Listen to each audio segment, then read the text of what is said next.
Now to begin, social justice warriors you didn't learn about in school.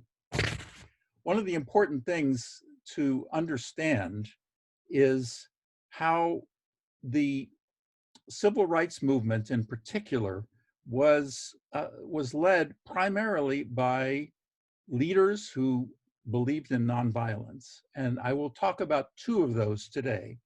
They are John Lewis and Bayard Rustin. Now, you've probably heard about Representative John Lewis and seen this picture in the news lately, and perhaps heard some statements both for and against Representative Lewis. But what you may not have learned about is what his early career involved. And it's important to understand what life was like in the Jim Crow South. The idea of Blacks having equal rights was a pretty controversial one. This is a very typical viewpoint of whites during the time. Notice that race mixing is communism. And you hear a lot about that, even today. Violence perpetrated primarily by the police was something which was fairly common. Here we have a nonviolent protester who's being assaulted both by police officers and police dogs. This was not an uncommon occurrence for those who were seeking equality. Furthermore, Jim Crow laws meant that there were things like this: restrooms for white and what they called colored. Now that's particularly important for our first leader, John Lewis. This is his mugshot from 1961. What was his crime? His crime was using a white restroom. After that, he was arrested and booked. Now, John Lewis was inspired by Martin Luther King, who you've probably heard about, and particularly Martin Luther King's nonviolence approach. And so in 1957, John Lewis studied nonviolence at the American Baptist Seminary in Nashville. And this led him to produce efforts nonviolently towards ending the kind of systematic practices of the time. In 1961, he participated in freedom rides. Now, these were instances where both Black and white would sit in the wrong sections of a bus. They were arrested, they were beaten, they were assaulted. And in all that, John Lewis did not waver from his commitment to nonviolence. He responded to violence with nonviolence. There were many instances in which he was involved, one of which was in 1963. He was the chairman of the Student Nonviolent Coordinating Committee, or SNCC. He also helped plan the 1963 March on Washington. In 1965, he helped lead a march from Selma to Montgomery to bring attention to the fact that Blacks did not have voting rights in the South. And in that, something you might have heard about, he was attacked by state troopers after crossing the Edmund Pettus Bridge. He suffered a concussion by this act of police brutality. Nevertheless, he did not harbor resentment or respond in a violent way.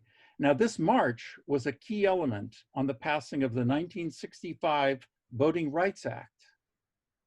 And continuing with his inspirational leadership, he did not only participate in protests, but thanks in part to the 1965 Voting Rights Act that he helped enact,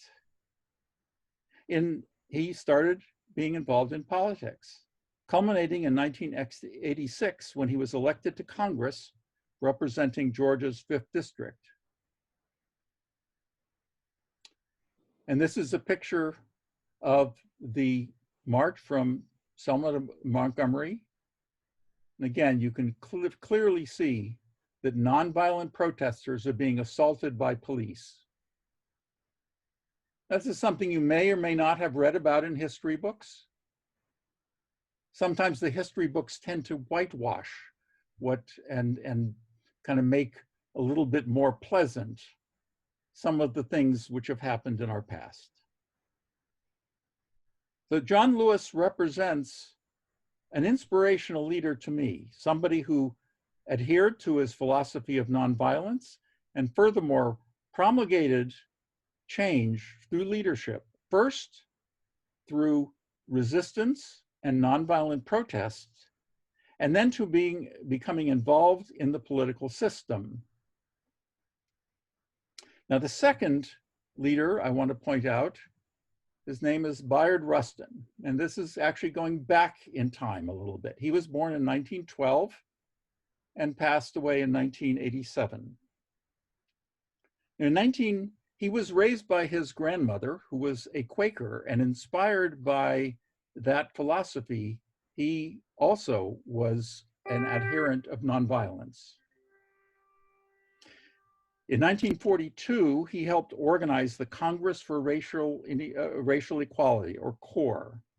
In 1947, he helped organize the Journey of Reconciliation. Again, this is 1947. This was likewise a situation where both blacks and whites would sit in the wrong parts of the bus, the wrong being the blacks would sit in the white parts and the whites would sit in the black parts. They too were suffered brutality. They were assaulted, they were arrested.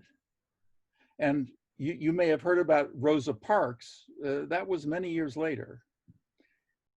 However, in the late 1940s, there was not quite so much tolerance of this.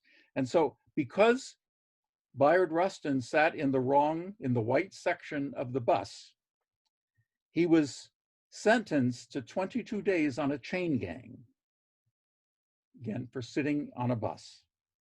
And in fact, he wrote a very inspirational article about his experience on that.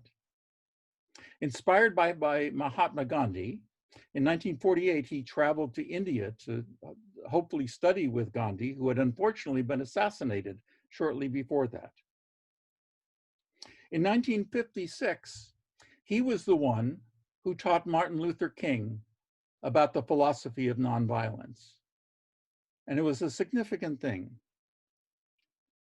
because Martin Luther King is someone who we associate with nonviolence, but Martin Luther King learned nonviolence from this man, Bayard Rustin. One other element that may not have been quite so obvious was that Bayard Rustin was gay. And at a time when there was a lot of stigma attached to that, he made no secret of it. He didn't broadcast it, but it was pretty well known. And in fact, he encountered a lot of resistance in the civil rights movement and actually anti-gay bigotry, to the point that in 1963, he was the primary organizer for the March on Washington.